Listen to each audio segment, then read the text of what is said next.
సారంగానే ప్రారంభించిండు. ప్రారంభం బాగానే ఉంది, మొక్క కూడా బాగానే ఉంది, బలంగా ఎదిగింది. కానీ బయటికి వచ్చేసరికి శరీరానుసారంగా ప్రవర్తిస్తున్నాడు. చాలా మంది క్రైస్తవులు ఎలా ఉంటారో తెలుసా? ఆశీర్వాదాలు వచ్చిన తర్వాత ఇక దేవుని మాట వినరు. ఆశీర్వాదాలు వచ్చిన తర్వాత చర్చికి రారు. ఆశీర్వాదాలు వచ్చిన తర్వాత ఎవరి కనపడరిగా. ఇక నాకు మొత్తం వచ్చేసింది అనుకుంటారు. ఇక దేవుని సేవకుల మాట వినరు, దేవుని వాక్యానికి లోబడరు, లోకానుసారంగా ఆలోచిస్తారు. మళ్ళీ మా బంధువులు ఏమనుకుంటున్నారు, మళ్ళీ మా కులం వాళ్ళు ఏమనుకుంటున్నారు, మా అత్త ఇప్పుడు వద్దంటా ఉంది, మా బంధువులు మీరు యేసు దగ్గరికి పోతే మమ్మల్ని పెళ్లిళ్ళకు పిలుస్తలేరు, ఏ కార్యక్రమమైనా పిలుస్తలేరు.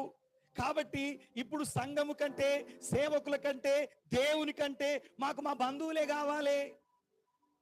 ఇక మేము చర్చికి రాము. ఆ తీసేసిన ఫోటోలు మళ్ళీ తెచ్చి పెట్టుకుంటాం.